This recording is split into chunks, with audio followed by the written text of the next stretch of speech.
associate this morning.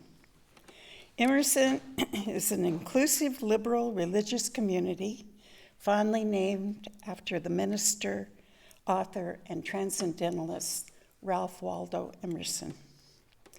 We have been a bright beacon of liberal justice and a spiritual sanctuary in the San Fernando Valley for over 65 years, or almost 65 years. I never get that right. We acknowledge that we are located on the land of Chumash, Tongva, and Kizh peoples, land which remains part of their lasting identity and heritage. Our existence as a spiritual community can never fully be understood without appreciating the depth of the loss of their land in generations past and the enduring hopes for the renewed vitality of these cultures in years to come. Our service today, The Healing Power of Grief, Why It's Important to Let Yourself Feel, reminds us again that what we have been through the last 3 years. Living through a pandemic and surviving the losses we all experience reminds us every day that some things will never be the same.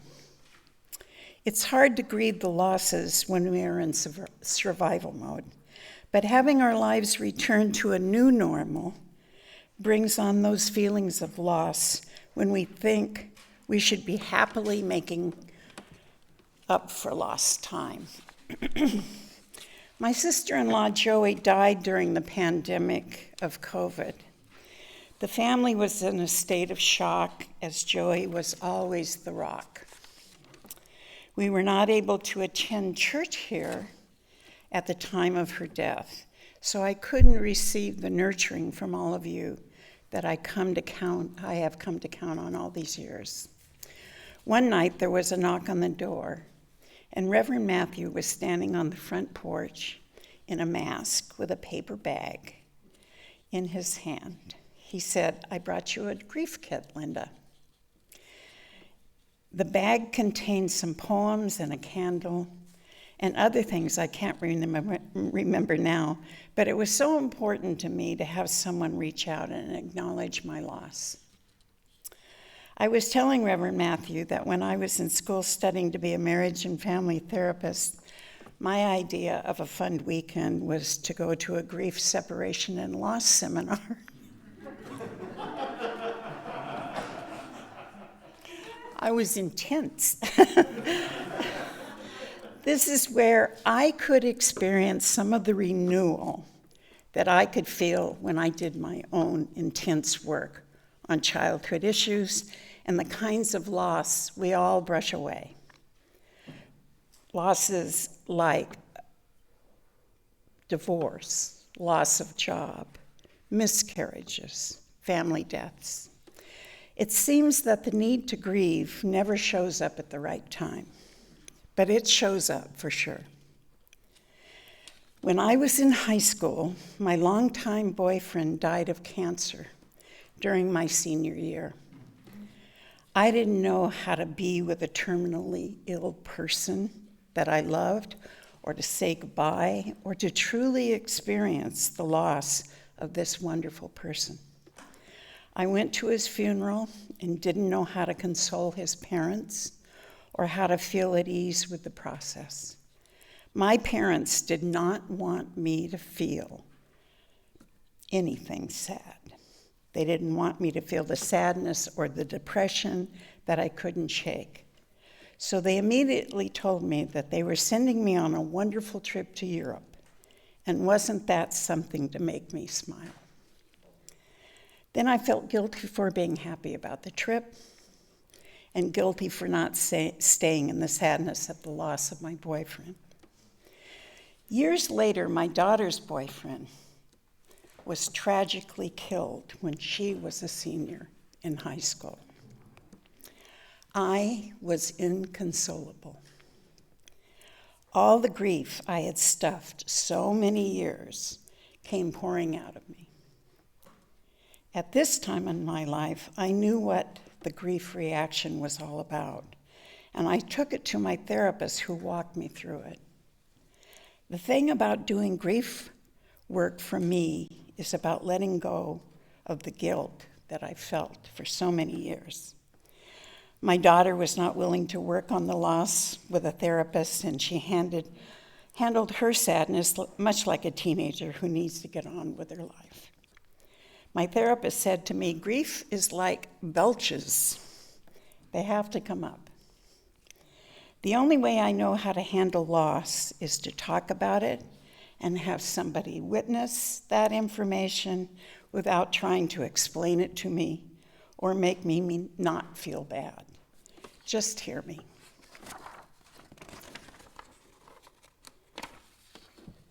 I think I had another page.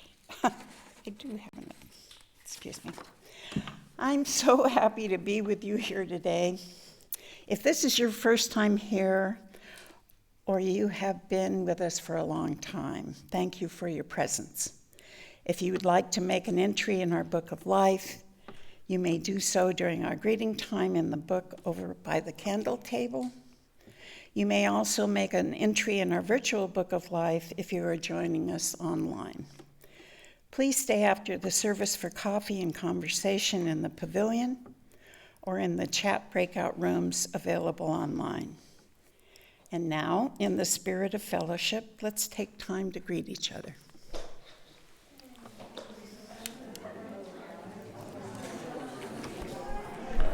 That was a full-on reflection. It was great.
It is good to be together.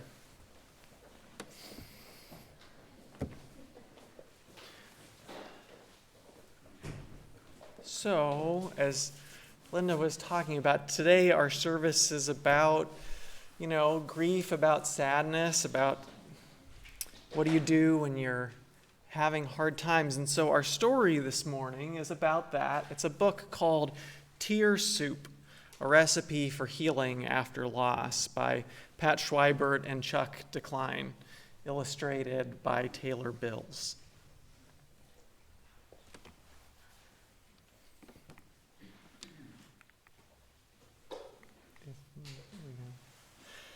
There once was an old and somewhat wise woman whom everyone called Grandy. She just suffered a big loss in her life. Pops, her husband, suffered the same loss, but in his own way. This is the story about how Grandy faced her loss by setting out to make tear soup. Because of her great loss, Grandy knew this time her recipe for tear soup would call for a big pot.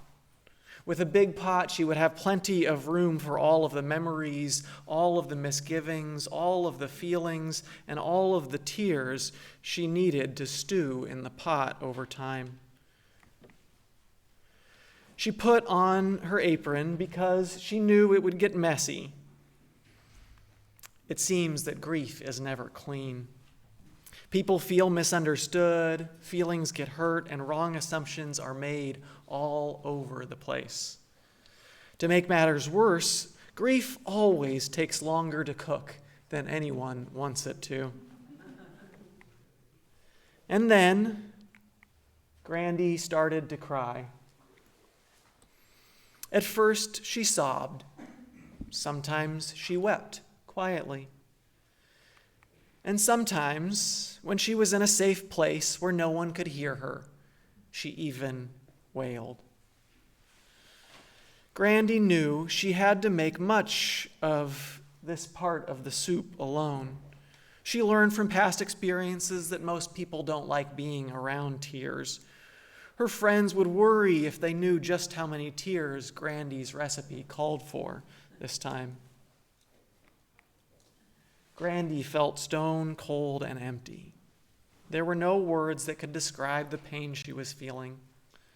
What's more, when she looked out the window, it surprised her to see how the rest of the world was going on as usual, while her world had stopped. Her grandson, Chester, who just wanted his Grandy to be happy again, hoped his chocolate drops would make her feel better. Neighbors dropped by to see how Grandy was doing. They filled the air with words, but none of their words took the smell of tear soup away. Grandy was gracious because she knew how helpless her friends felt. They wanted to fix her, but they couldn't. All Grandy really needed from them at that moment was a knowing look and a warm hug. Grandy found that most people can tolerate only a small cup of someone else's tear soup. The giant bowl where Grandy could repeatedly share her sadness in great detail was left for a few willing friends. On some afternoons, people would ask questions like, "Is it soup yet?" Or, "How long is it going to take you? You've been at this for over a month now. It's time to get out of the kitchen." Grandy fumed at the caller's advice. Grandy looked forward to getting the mail each day. She dreaded the day when no more sympathy cards would come. When she was alone and needed to think, she found it helpful to keep notes on her soup making. Thank goodness that Grandy and Pops had been married a long time. They already knew each other's tear soups would be different. Secretly, Grandy wished Pops would put more flavoring in his soup, but he doesn't want to. And he's perfectly content to dine alone and sip his own soup. Making tear soup is hard work. Sometimes it was all she could think about. Even the things Grandy used to love to do, she didn't have the energy for, nor did she care about anymore. Grandy knew there were times when she needed to take a break from her soup making. Even though it was hard to do, she forced herself to get away. Grandy heard that a neighbor was having to take her turn in the kitchen. Some people thought that the neighbor was eating too much tear soup. So Grandy, being an old and somewhat wise woman, called and invited her to a special soup gathering where it's not bad manners to cry in your soup or have second helpings. Soon, the thoughtful cooks sat at Grandy's table and discussed the process of making tear soup. There are some parts that require help from friends and some parts you just have to do alone. They shared stories about soup making they wouldn't dare tell anyone else for fear of being judged a bad cook. These people had become Grandy's new best friends. Tear soup is a way for you to sort through all of the different types of feelings and memories you have when you lose someone or something special. Some days when you're making tear soup, it's even hard to breathe. Some days you feel just like running away. You just hope a better day comes along soon. And then comes one of the hardest parts of making tear soup. It's when you decide it may be okay to eat something instead of soup all the time. The next morning, as Grandy was cleaning up, Chester asked her if she was done making tear soup. "Well, I don't think you actually ever finish. The hard work of making this batch of soup is almost done, though. I'll put the rest in the freezer and we'll pull it out from time to time to have a little taste." "So what else have you learned by making tear soup, Grandy?" "I've learned that grief, like a pot of soup, changes the longer it simmers and the more things you put into it. I've learned that sometimes people say unkind things, but they really don't mean to hurt you. And most importantly, I've learned that there is something deep down within all of us, ready to help us survive the things we think we can't survive." The end.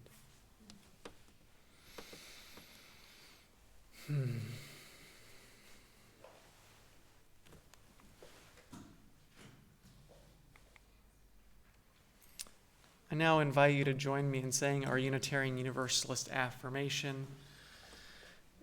I invite you to join me in the hand motions.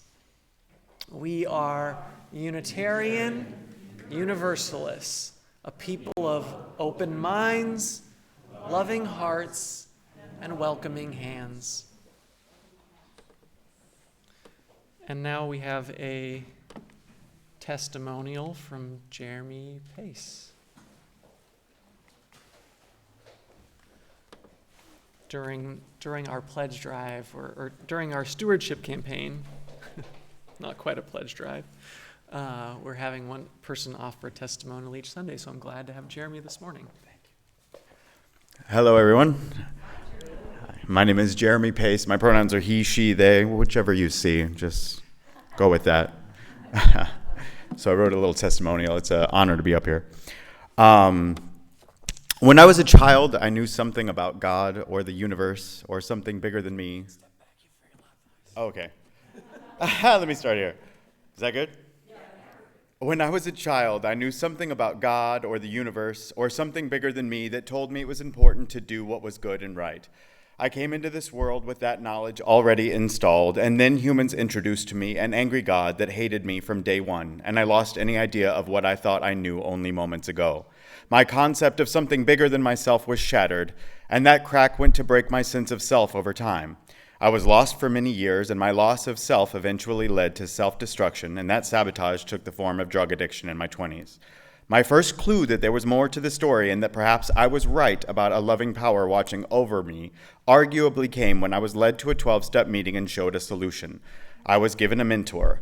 I started my process of healing, and when describing to me the process of overcoming my addiction, my mentor told me that everyone must find some power greater than themselves.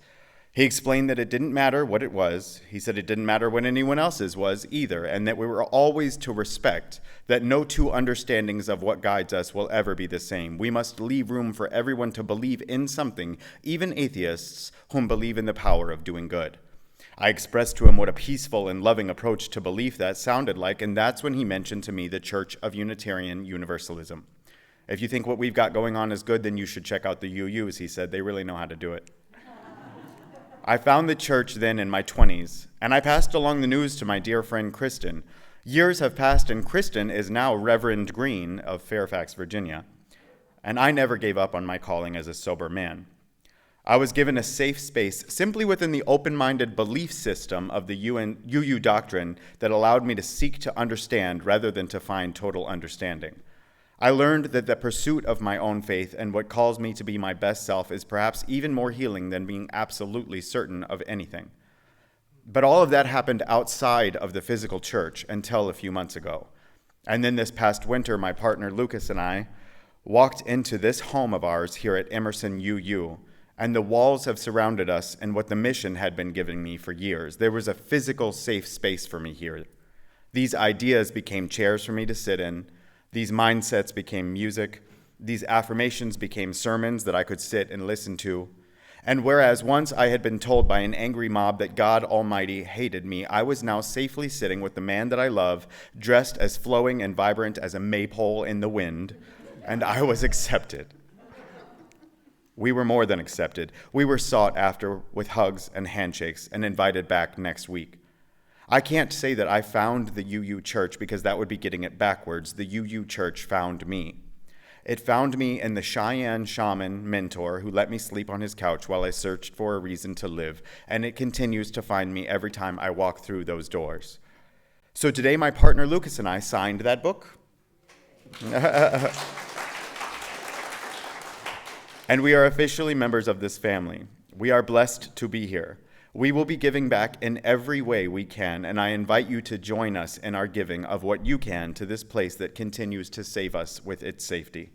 It is a safety impossible without its people, and I thank you for welcoming us as your people.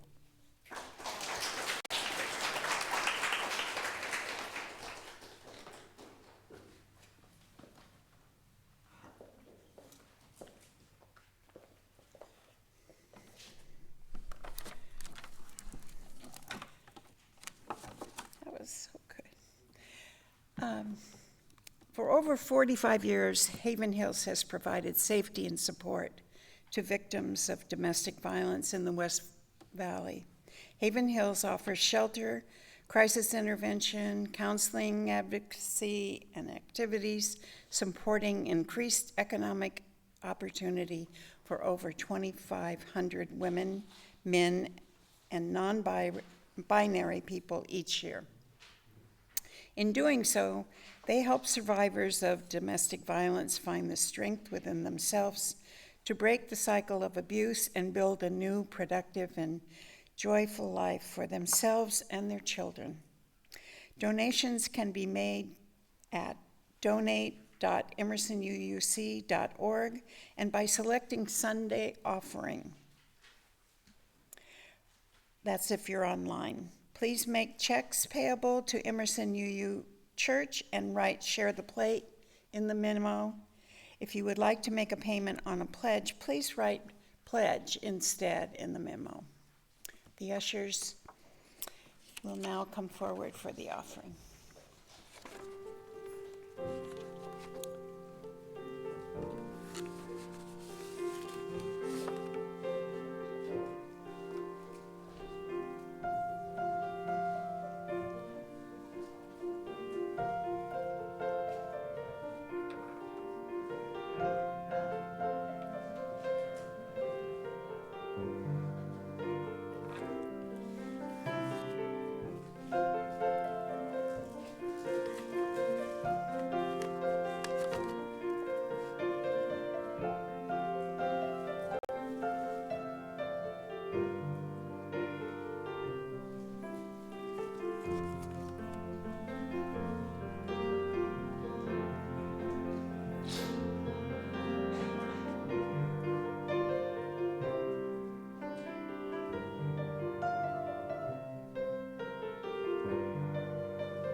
to you I give. Together we share, and from this we live.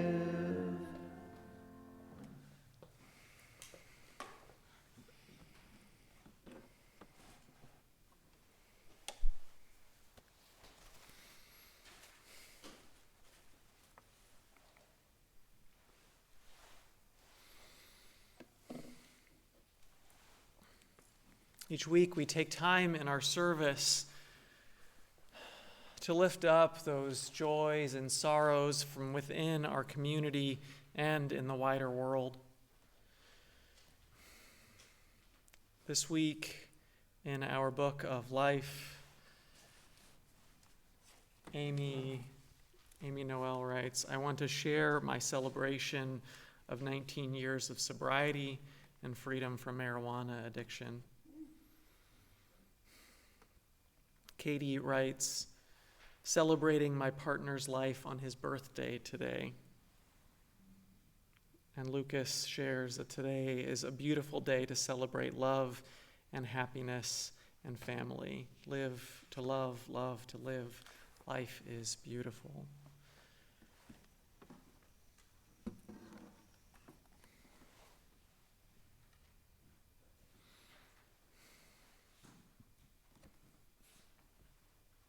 Also, Sydney Kaiser, who is not here today because she is at home recovering from surgery, had a successful surgery to correct her scoliosis and was able to go home fairly quickly just after 2 days and is now recovering at home with the support of her family.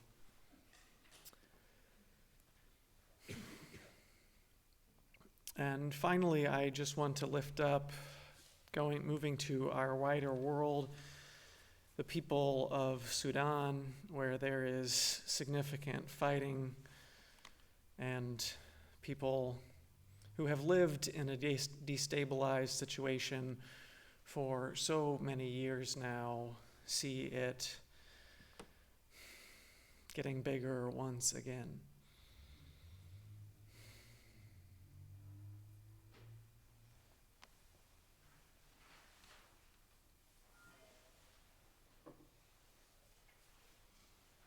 In a moment, I will sound this singing bowl, and as I do, I invite you to speak into this space or to type into the chat any joys or sorrows, any names or occasions that are on your heart this morning, and that you would like lifted up into this congregation in this, our embracing meditation.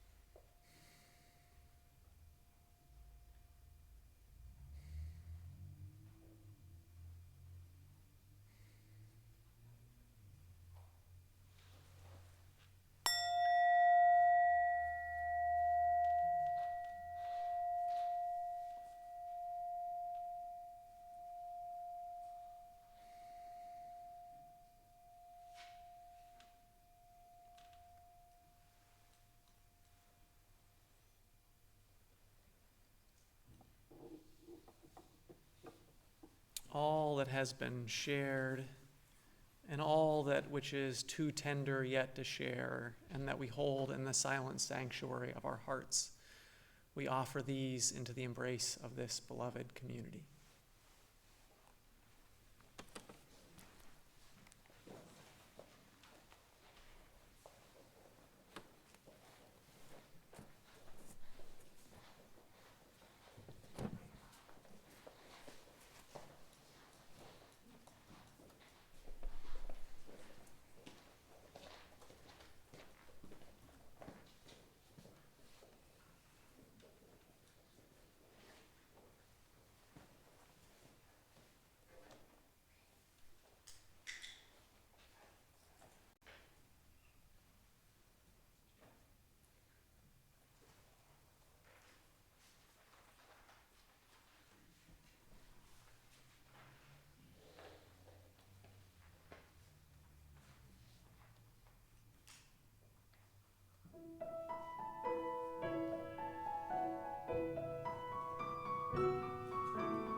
Thank you for that beautiful song.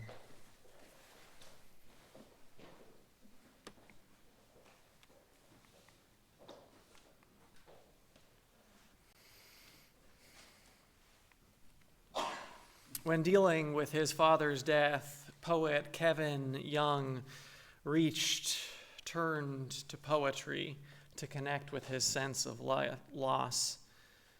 This resulted in his anthology titled The Art of Losing, Poems of Grief and Healing, from which our poem this morning, Redemption Song, comes. Finally, fall.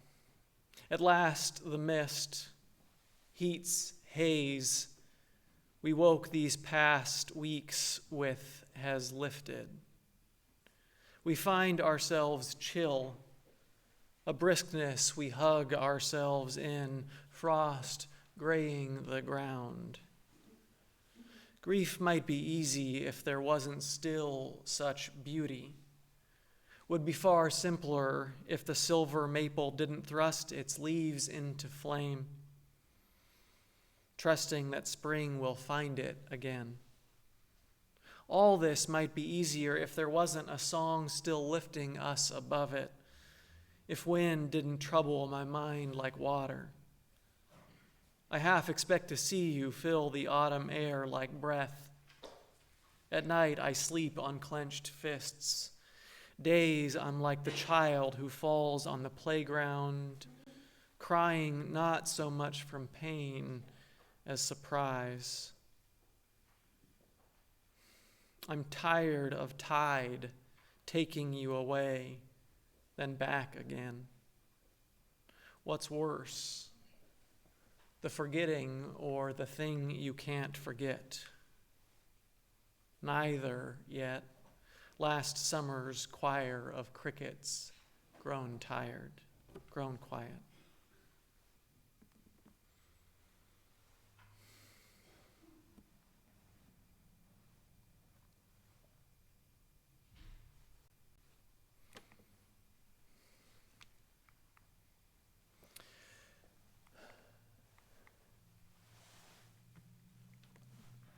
Be strong.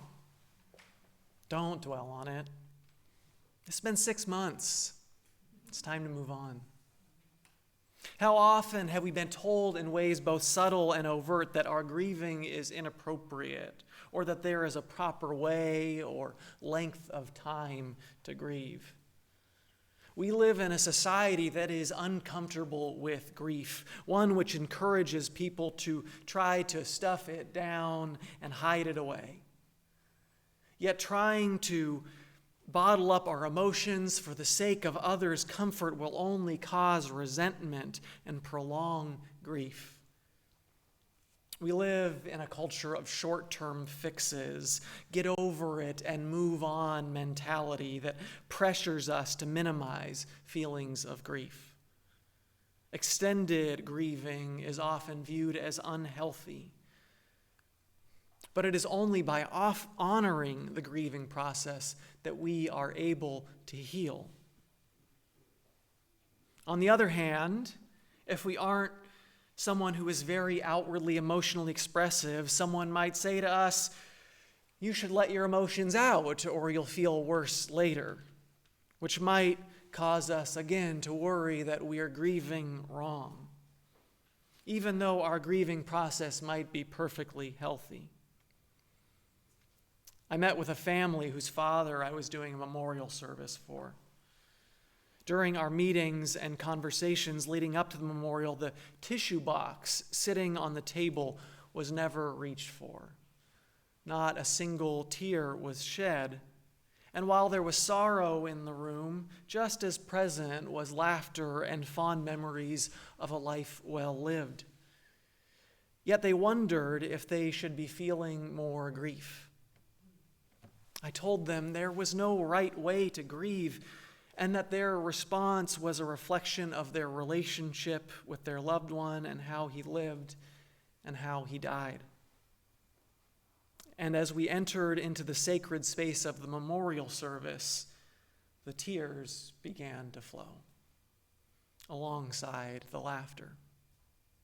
Not that that necessarily had to happen then either. We all react to loss in our own way, and that is shaped by our personalities, by the nature of the loss and the details surrounding it, by our support networks, our own personal history of loss, and our relationship with the person or our attachment to what was lost. Despite this, our society often tells us we aren't grieving right. When it comes to the loss of loved ones, we often hear things like, "Well, at least they lived a full life," or "at least they're not suffering anymore," "at least it was quick." Although these may be true and are meant to be comforting, the implicit message that they send is that we shouldn't be as sad as we are. Especially when that loss is new, none of those words take away the wish that we could just hold our loved one just one more time. Elizabeth Kubler-Ross's work names 5 stages of grief: denial, anger, bargaining, depression, and acceptance. This model has been important in helping people understand the diversity of normal and healthy responses to grief. But many have taken this model literally, thinking that the correct way to grieve is to go through each of these stages in order. Okay, I've moved through denial, now I guess it's time to get angry. Wait, I've already experienced depression. Why am I bargaining again? Whereas the reality is that we do not necessarily go through these stages in any order, and we may skip certain stages or return to stages previously experienced. Nor are these 5 the only emotional responses to grief. There is no right way to grieve. And of course, it's not just the death of a loved one. We can feel grief over any personal loss. The breakup of a relationship or the end of a friendship, a major rejection, the loss of a job or income, the loss of a home, the diagnosis of a chronic illness or sexually transmitted infection, the loss of a pet, giving a child up for adoption, incarceration, estrangement, a diagnosis of infertility, a miscarriage or an abortion, or the loss of our own physical or mental ability.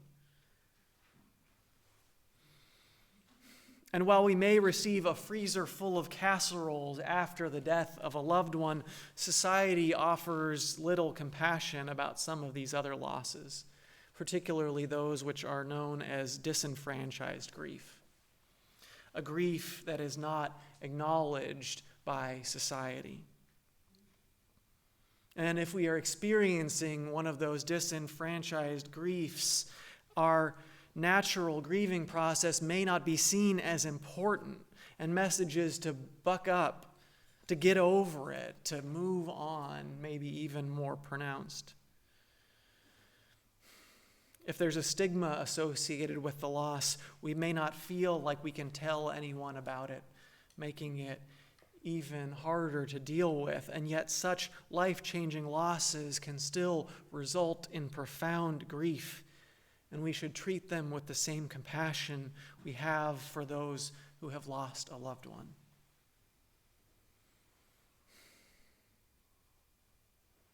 So what should we say instead of telling people to get over it?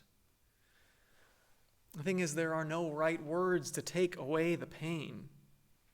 What we can do instead is try to be a source of comfort to those who are grieving. One of the most important things you can do is simply show up. As Maya Angelou said, "I've learned that people will forget what you said, people will forget what you did, but people will never forget how you made them feel." Sometimes a simple "I'm sorry for your loss," "My thoughts and prayers are with you," or "I don't know what to say, I can't imagine what you're going through, but I want you to know that I love and care about you," is all that's needed. Or simply just to listen.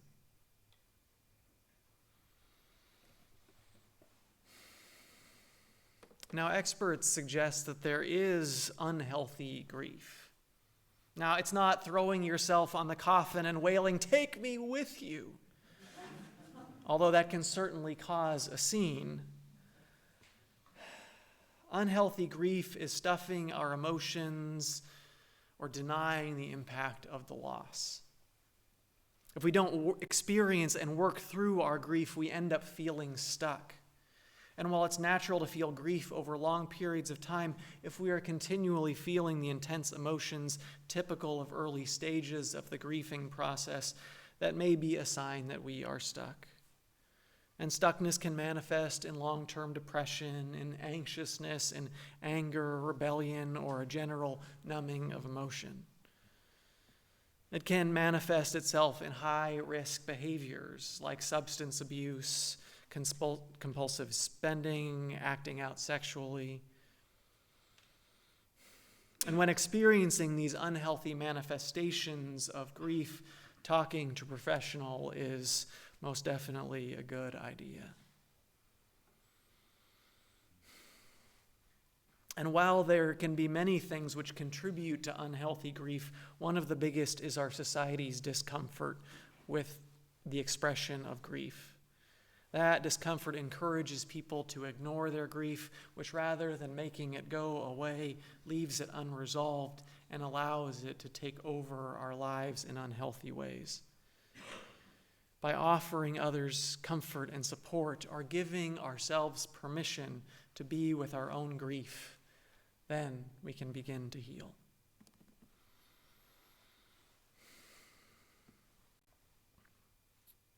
In that spirit, I invite you to join me in a spirit of meditation or prayer.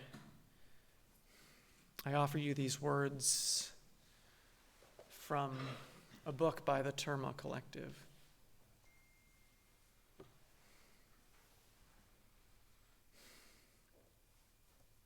May great courage accompany those willing to cross the river of sorrow. May all who hear these words be freed from the bondage of fear and denial. May our eyes remain open even in the face of tragedy. May we not become disheartened. May we find in the dissolution of our apathy and denial the cup of the broken heart.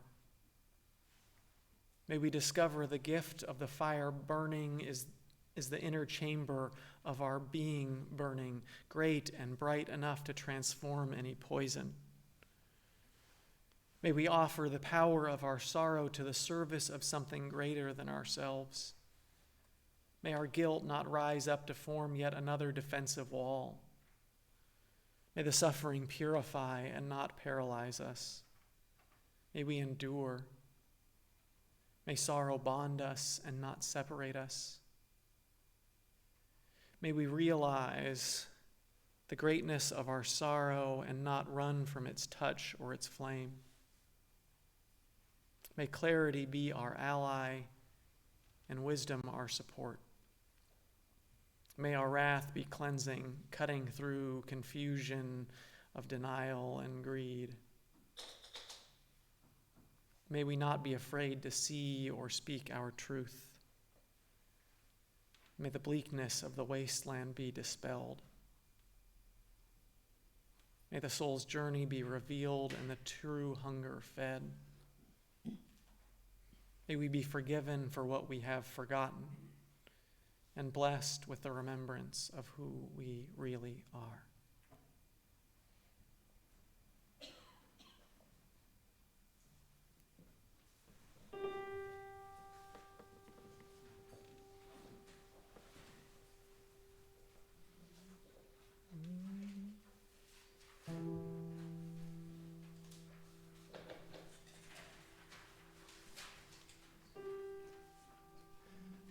River of tears, carry me. River of tears, carry me home to the ocean of my being, to the ocean of love. River of tears, carry me.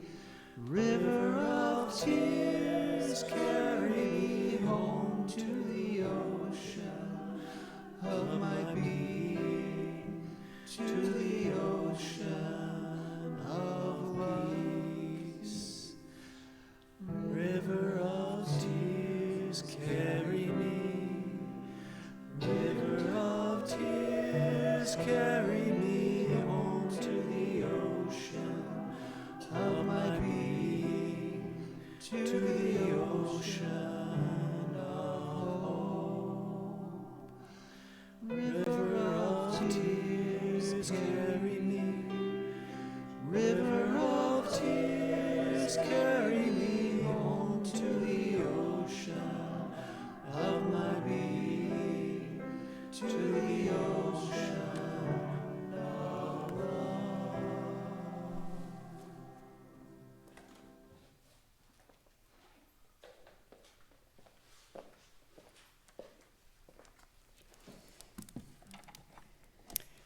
This reading is entitled Unconditional. It's adapted from Jennifer Wellwood.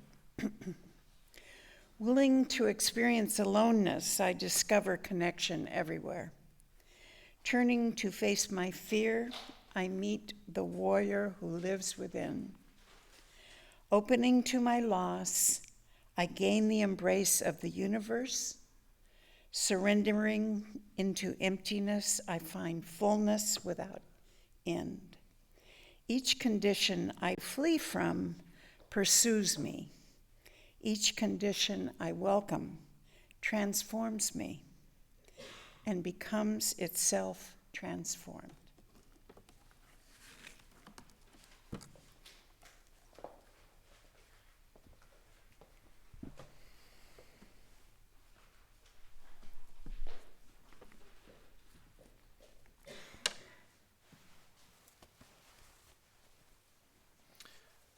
One often unacknowledged type of grief is ecological grief or climate grief, or more broadly, a manifestation of our pain for the world. Living in a world as full of strife, inequality, suffering, and destruction as ours is, it's hard not to feel a sense of pain and grief. We are surrounded by it daily, and often we don't open ourselves up to feel our sadness. Instead, we try to put it out of our mind. And so we end up living with this double reality. On one hand, we have a mainstream culture which tells us to carry on with business as usual. And on the other is our awareness that this system is totally broken and is leading us towards a crisis that threatens our very existence. As Joanna Macy and Chris Johnstone write, it's as though one part of our brain operates on the default assumption that things are fine, while the other knows full well that they are not. We are caught between two fears: the fear that if we do nothing, our world will fall into crisis, and the fear of acknowledging how bad things are because of the fears it brings up. And so most of us deal with the confusion and agony of this split consciousness by pushing the crisis out of view. Something which is getting increasingly hard to do. I want to offer a radical notion. Getting in touch with pain, with sadness, anger, fear, rather than dragging us down into a bottomless pit of despair, is in fact liberating. Honoring our grief is healthy, and ignoring or minimizing it is destructive, as I have just spent the first half of my sermon talking about. As Jennifer Wellwood writes, each condition I flee from pursues me. Each condition I welcome transforms me and becomes itself transformed. Yet our culture promotes the opposite, says Joanna Macy. It tells us that depressing news, gloomy thoughts, and feelings of distress are negative experiences from which we need to protect ourselves. So we avoid. Yet the more we shy away from something we find difficult, the less confident we are that we can deal with it. And when our society avoids those distressing emotions, then it starts screening out aspects of reality that seem too painful to bear, too depressing to contemplate. And it's understandable. Climate news is terrifying. The suffering that goes on in the world is heartbreaking.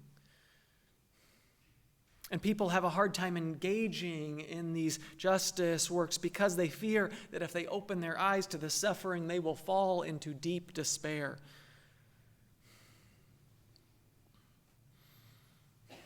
As a young adult, I'd talk with my peers about my fears for the future. These often happened late at night in hushed tones, maybe not until after a drink or two. What might be lost, where we might be safe to live, where the rising tides won't reach and the rivers won't flood. The wildfires won't reach. What parts of our country won't be plagued by heat waves? Where will we have a reliable supply of food and water? We've had deep conversations about what it would mean to bring a child into this world. My fear, my sadness, my anger, and pain for the world is something I carry with me every single day. Yet rather than getting lost in it, I allow it to energize me.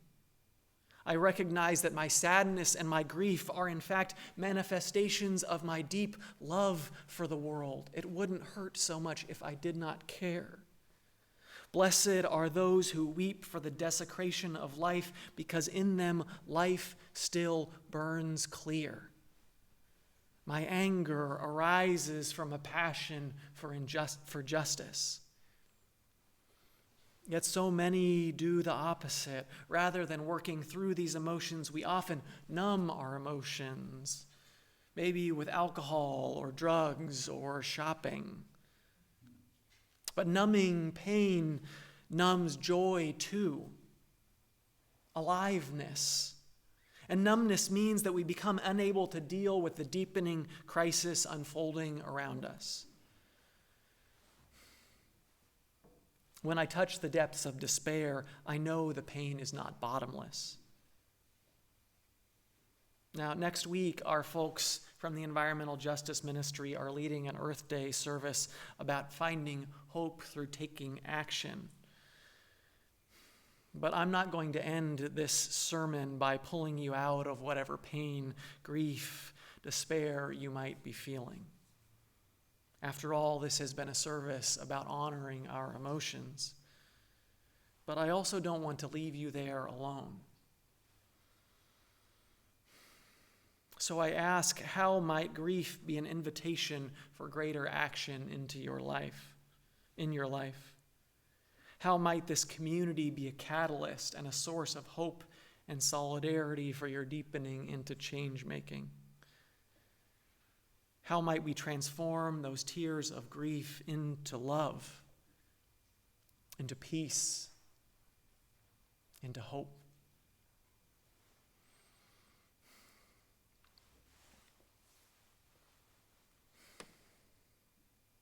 We're going to end our service with a ritual. At this table in the front, there is a vessel of water. If you're joining us on Zoom, I invite you to maybe get a small cup or bowl of water at this moment. And what I will invite those who are here in the sanctuary to do is to come up as if you feel moved and as you feel moved. And to just take your hand or hands into the water and bring them out and let the water fall through like teardrops. And as I do, I invite you to just name what it is that you are feeling grief about, what it is you are feeling sorrow about. And so I invite you forward now.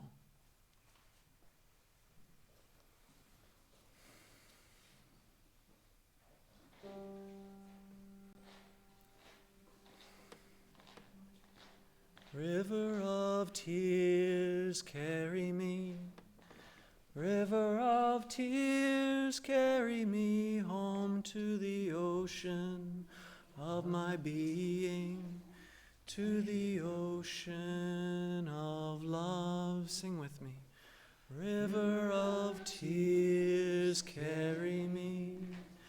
River of tears, carry me home to the ocean of my being, to the ocean of peace. River of tears, carry me. River of tears, carry me home to the ocean of my being, to the ocean of hope. River of tears, carry me. River of tears, carry me home to the ocean of my being, to the ocean of love. River of tears, carry me. River of tears, carry me home to the ocean of my being, to the ocean of hope. River of tears, carry me. River of tears, carry me home to the ocean of my being, to the ocean of love. River of tears, carry me. River of tears, carry me home to the ocean of my being, to the ocean of peace. River of tears, carry me. River of tears, carry me home to the ocean of my being, to the ocean of hope. River of tears, carry me.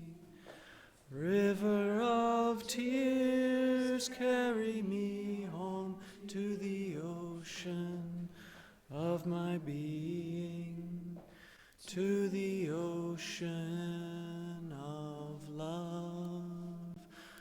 River of tears, carry me. River of tears, carry me home to the ocean of my being, to the ocean of love, of love.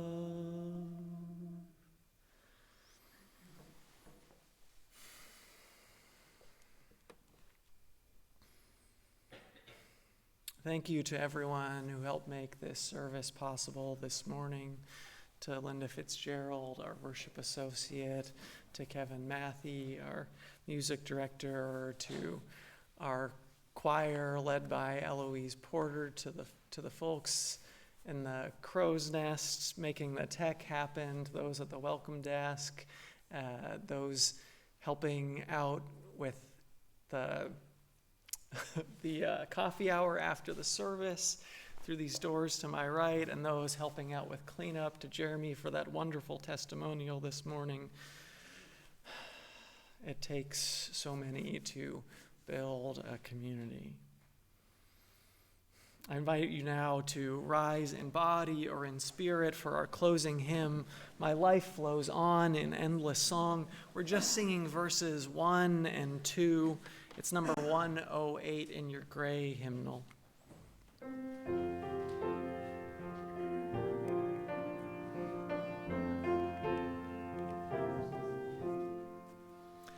My life flows on in endless song, above earth's lamentation.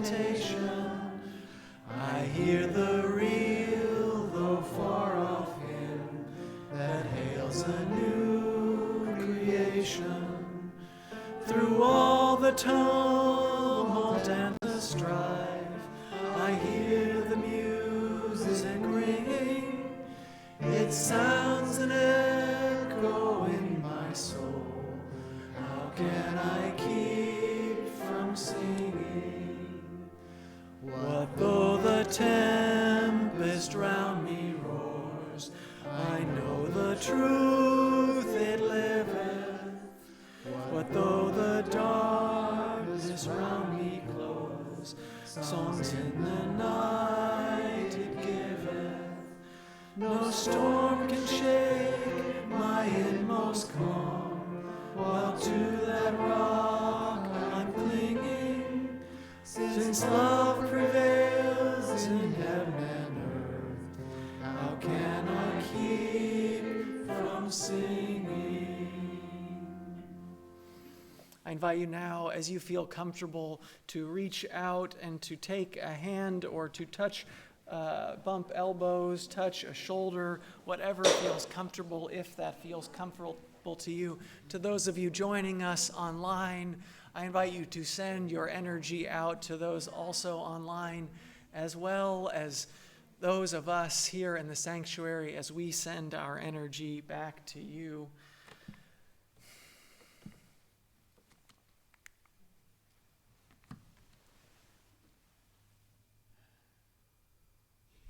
We extinguish our chalice, but not the fire of commitment, the light of truth, or the warmth of community. These we carry with us until we meet again. Blessed be, Amen, Ashe.